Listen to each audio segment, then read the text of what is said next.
गुरु ब्रह्म महिमा अलेख शरण। नमस्कार दर्शक वृंद, आपण मानंकु आजिर राशिफल कार्यक्रम मु एस कुमार स्वागत जनाऊँगी। प्रतिदिन निजर राशिफल जानिबा पाई गुरुकृपा यूट्यूब चैनल को सब्सक्राइब करंतु और पाखरे थिबा बेल आइकन को प्रेस करी ऑल नोटिफिकेशन ऑन करी दियंतु, जहा फଳରେ आमे जेतेबेले वीडियो अपलोड करिवो प्रथमे आपण वीडियो देखि पारिबे। आमर यही वीडियो रे आपण संपूर्ण पंचांग सहित मेष ठारू मीन पर्यंत 12 गोटी राशिर राशिफल विषय रे जानि पारिबे। वीडियो को दयाकरी शेष पर्यंत देखंतु। वीडियोटी भल लागिथिले वीडियो को लाइक करंतु एवं आपणक प्रियजन पाखु शेयर करी जणांतु। एबे आसंतु जानिबा आज दिनर संपूर्ण पंचांग विषय।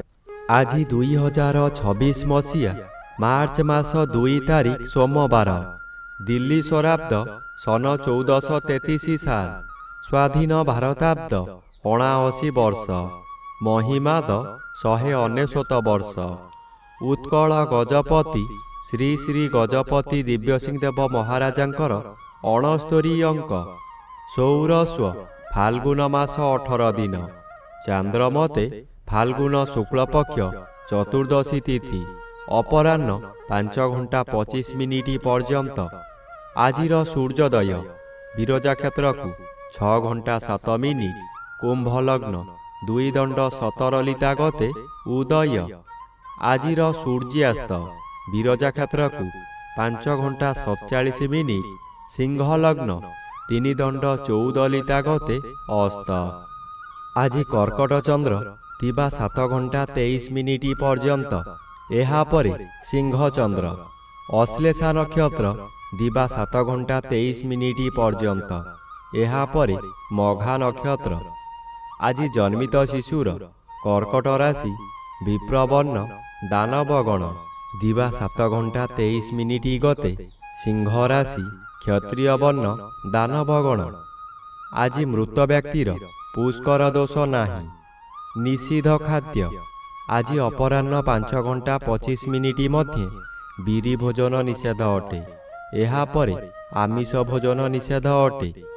आजिर अमृत जोग प्रातरु दिबा 7 घंटा 43 मिनिट मध्य, दिबा 10 घंटा 54 मिनिट गते 1 घंटा 19 मिनिट मध्य, संध्या 6 घंटा 36 मिनिट गते रात्रि 9 घंटा मध्य, एवं रात्रि 11 घंटा 24 मिनिट गते 1 घंटा 46 मिनिट मध्य।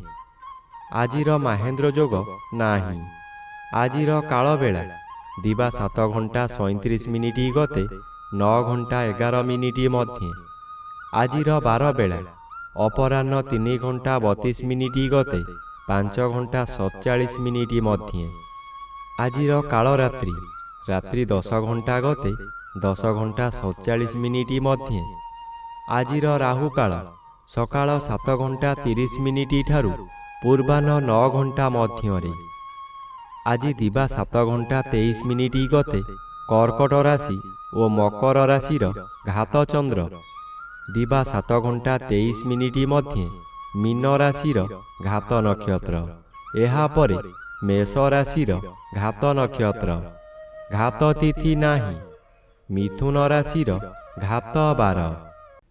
प्रिय बंधुगण, एबे आसंतु जानिबा मेष ठारू मीन पर्यंत 12 गोटी राशिर राशिफल विषय रे। राशि चक्रर प्रथम राशि मेष राशि। आज मेष राशि जन्मित व्यक्ति मानक सकाशे एकादश स्थान रे रवि और पंचम स्थान रे चंद्र गोचर करुथिबारु शुभ फल प्रदान करिबे। पूर्व रोगरु सामयिक भावरे मुक्ति मिलिब। मनरे आशार आलोक देखा देव। आपण आज जाहाकु जाहा कहिबे ताहा बेदर गार हेब। बहु दिनरु जेउ कामकु अपेक्षा करिथिले एबे अपेक्षार अंत घटिब। अचानक आपणकर धन वृद्धि हेब। व्यवसाय रे आय वृद्धि अचानक हेब। एबे आसंतु जानिबा राशि चक्रर द्वितीय राशि वृष राशि विषय रे। आज वृष राशि जन्मित व्यक्ति मानक सकाशे चतुर्थ स्थान रे चंद्र गोचर करुथिबारु अशुभ फल प्रदान करिबे। ଆପଣ କାହାରି ପ୍ରରୋଚନାରେ ପଡ଼ି ବହୁତ ସ୍ଥାନକୁ ଭ୍ରମଣ କରିବାକୁ ଯିବେ। ଆପଣଙ୍କର ସଞ୍ଚିତ ଧନମାନ ଅଯଥାରେ ଖର୍ଚ୍ଚ କରିବେ। ଚତୁର୍ଥ ଗୃହ ବିଦ୍ୟାଗୃହ ଓ ମାତୃଗୃହ ହୋଇଥିବାରୁ ବିଦ୍ୟାର୍ଥୀମାନେ ବିଦ୍ୟା ପଠନରେ ଦୁର୍ବଳ ରହିବେ। ମାତାଙ୍କର ଶରୀର ଅସୁସ୍ଥ ରହିବ। ଥଣ୍ଡା କାଶ ଆଦି ଲାଗି ରହିବ। ଆପଣଙ୍କର ଦୁଃଖ ପରେ ଦୁଃଖ ମାଡ଼ି ଆସିବ। ଏବେ ଆସନ୍ତୁ ଜାଣିବା ରାଶିଚକ୍ରର ତୃତୀୟ ରାଶି ମିଥୁନ ରାଶି ବିଷୟରେ। ଆଜି ମିଥୁନ ରାଶି ଜନ୍ମିତ ବ୍ୟକ୍ତିମାନଙ୍କ ସକାଶେ ତୃତୀୟ ସ୍ଥାନରେ ଚନ୍ଦ୍ରଗୋଚର କରୁଥିବାରୁ ଅତି ଶୁଭ ଫଳ ପ୍ରଦାନ କରିବେ। ଆପଣଙ୍କର ଏହି ସମୟରେ ବହୁ ଚେଷ୍ଟା କରି ବାରମ୍ବାର ବିଫଳ ହେଉଥିବା କାର୍ଯ୍ୟ ହଠାତ୍ ଆପଣଙ୍କର ସପକ୍ଷରେ ଯିବ। ବହୁ ଅର୍ଥର ମାଲିକ ଆପଣ ହୋଇପାରନ୍ତି। ପୂର୍ବରୁ ଖରାପ ଥିବା ସ୍ୱାସ୍ଥ୍ୟ ଏହି ସମୟରେ ମନର ବଳ ବୃଦ୍ଧି ପାଇଥିବାରୁ ସ୍ୱାସ୍ଥ୍ୟ ଉତ୍ତମ ରହିବ। ବନ୍ଧୁବାନ୍ଧବ ଆପଣଙ୍କର ପ୍ରଶଂସା ଗାନ କରିବେ। ଉପରିସ୍ଥ ଅଫିସର ଆପଣଙ୍କ କାର୍ଯ୍ୟ ଦେଖି ପୁରସ୍କୃତ କରିପାରନ୍ତି। ଏବେ ଆସନ୍ତୁ ଜାଣିବା ରାଶିଚକ୍ରର ଚତୁର୍ଥ ରାଶି କର୍କଟ ରାଶି ବିଷୟରେ। ଆଜି କର୍କଟ ରାଶି ଜନ୍ମିତ ବ୍ୟକ୍ତିମାନଙ୍କ ସକାଶେ ଅଷ୍ଟମ ରବି ଅଶୁଭ ଓ ଘାତଚନ୍ଦ୍ର ଭୋଗ ହେଉଥିବାରୁ ଅତି ଅଶୁଭ ଫଳ ମିଳିବ। ଆପଣ ଯେତେ ଚେଷ୍ଟା କଲେ ମଧ୍ୟ ଆପଣଙ୍କୁ କେହି ଭଲ ପାଇବେ ନାହିଁ। ଆପଣଙ୍କ କଥାକୁ ସମସ୍ତେ ଭୁଲ ବୁଝିବେ। ଆପଣଙ୍କର ମୁଣ୍ଡ ବିଚଳିତ ହୋଇ ପାଗଳ ପ୍ରାୟ ହୋଇଯିବେ। ଦୁଃଖ ପରେ ଦୁଃଖ ଆସିବ, ଯାହାଦ୍ୱାରା ନିଜେ କ'ଣ କରିବେ ସ୍ଥିର କରିପାରିବେ ନାହିଁ। ଅନ୍ୟମନସ୍କ ହୋଇ ରାସ୍ତା ଦୁର୍ଘଟଣା ମଧ୍ୟ ହୋଇପାରେ। ଏବେ ଆସନ୍ତୁ ଜାଣିବା ରାଶିଚକ୍ରର ପଞ୍ଚମ ରାଶି ସିଂହ ରାଶି ବିଷୟରେ। ଆଜି ସିଂହ ରାଶି ଜନ୍ମିତ ବ୍ୟକ୍ତିମାନଙ୍କ ସକାଶେ ଶ୍ରୀଚନ୍ଦ୍ର ଗୋଚର କରୁଥିବାରୁ କିଛି ଶୁଭ ଫଳ ପ୍ରଦାନ କରିବେ। ଏହି ସମୟରେ ଗୃହରେ କିଛି ମାଙ୍ଗଳିକ କାର୍ଯ୍ୟ ହୋଇପାରେ। ଖୁବ୍ ଧୁମଧାମରେ ଆନନ୍ଦ ଉତ୍ସବ ପାଳିବେ। ନିଜ ପାଖରେ ଅର୍ଥ ଥାଉ କି ନ ଥାଉ ସ୍ୱାଦିଷ୍ଟ ଭୋଜନ କରି ନିଜେ ଭୋଜନ କରିବା ସହିତ ପରିବାର ଲୋକଙ୍କୁ ଖୁଆଇ ଆନନ୍ଦ ଅନୁଭବ କରିବେ। ଆଜି ଦିନରେ କଦାପି ନୂତନ ଗୃହ ଆରମ୍ଭ କରନ୍ତୁ ନାହିଁ। ଗୃହ ଆରମ୍ଭ କଲେ ତାହା ଅଧାରୁ ବନ୍ଦ ହୋଇପାରେ କିମ୍ବା କୌଣସି ଅଘଟଣ ଘଟିପାରେ। ଏବେ ଆସନ୍ତୁ ଜାଣିବା ରାଶିଚକ୍ରର ଷଷ୍ଠ ରାଶି କନ୍ୟା ରାଶି ବିଷୟରେ। ଆଜି କନ୍ୟା ରାଶି ଜନ୍ମିତ ବ୍ୟକ୍ତିମାନଙ୍କ ସକାଶେ ଦ୍ୱାଦଶ ସ୍ଥାନରେ ଚନ୍ଦ୍ରଗୋଚର କରୁଛନ୍ତି। ଦ୍ୱାଦଶ ଚନ୍ଦ୍ର ସର୍ବଦା ଅଶୁଭ କରାଇବ। ମନ ମଧ୍ୟରେ ଦୁଶ୍ଚିନ୍ତା ବଢ଼ିଯିବ। ଆପଣ ଯାହା ବି କରନ୍ତୁ ତହିଁରେ ଖର୍ଚ୍ଚ ବ୍ୟତୀତ ଲାଭର ପ୍ରଶ୍ନ ଉଠୁନାହିଁ। ଏହି ଦ୍ୱାଦଶ ଚନ୍ଦ୍ରରେ ଅତିରିକ୍ତ ବ୍ୟୟଭାର ବଢ଼ିଯିବ। ଆପଣ ହତାଶ ହୋଇଯିବେ। ସୁଖ ସନ୍ଧାନରେ ବିଭିନ୍ନ ସ୍ଥାନକୁ ଯାତ୍ରା କରିବେ। ଶରୀର ଅସୁସ୍ଥ ହେବ। ବନ୍ଧୁବାନ୍ଧବମାନେ ଆପଣଙ୍କ ଉପରେ ଅଶାନ୍ତି ହେବେ। ଏବେ ଆସନ୍ତୁ ଜାଣିବା ରାଶିଚକ୍ରର ସପ୍ତମ ରାଶି ତୁଳା ରାଶି ବିଷୟରେ।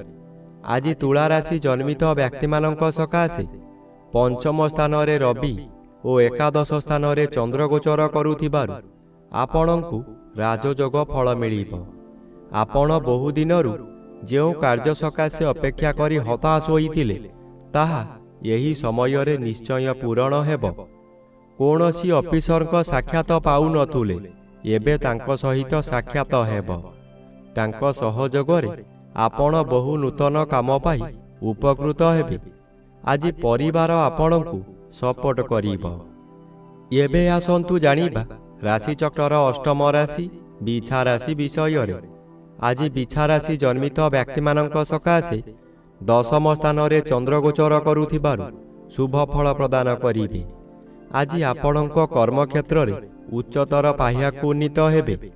ଏହି ସମୟରେ ନୂତନ କର୍ମ ମଧ୍ୟ ମିଳିବ। ଯେକୌଣସି କାମ କରନ୍ତୁ ତହିଁରେ ସଫଳତା ମିଳିବ। ଉପରିସ୍ଥ ଅଫିସରଙ୍କଠାରୁ ପ୍ରଶଂସାମାନ ମିଳିବ। ପ୍ରତିଷ୍ଠା ଲାଭ କରିବେ। ଆପଣଙ୍କ କାର୍ଯ୍ୟ ଦେଖି ସାଥୀ କର୍ମଚାରୀମାନେ ଆପଣଙ୍କୁ ଅନୁକରଣ କରିବେ ଓ ସଫଳତାର ସୂତ୍ର ଶିକ୍ଷା କରିବେ। ଏବେ ଆସନ୍ତୁ ଜାଣିବା ରାଶିଚକ୍ରର ନବମ ରାଶି ଧନୁ ରାଶି ବିଷୟରେ। ଆଜି ଧନୁ ରାଶି ଜନ୍ମିତ ବ୍ୟକ୍ତିମାନଙ୍କ ସକାଶେ ତୃତୀୟ ସ୍ଥାନରେ ରବି ଓ ନବମ ସ୍ଥାନରେ ଚନ୍ଦ୍ରଗୋଚର କରୁଥିବାରୁ ଶୁଭ ଫଳ ମିଳିବ। ଆପଣ ଯେଉଁ କାର୍ଯ୍ୟ କରିବାକୁ ଚାହିଁବେ ତହିଁରେ ସଫଳତା ମିଳିବ। ବିଶେଷ କରି ଏହି ସମୟରେ ଜନମଙ୍ଗଳ କାର୍ଯ୍ୟକ୍ରମରେ ଯୋଗ ଦେଇପାରନ୍ତି। ଜନହିତକର କାର୍ଯ୍ୟ କରି ଉଚ୍ଚ ପ୍ରଶଂସା ପାଇବେ। ଚତୁର୍ଦିଗରୁ ସମ୍ମାନ ମିଳିବ। ଖୁସିରେ ଦିନ କାଟିବେ। ଏହି ସମୟରେ ଭାଗ୍ୟରେ ପରିବର୍ତ୍ତନ ହୋଇଯିବ।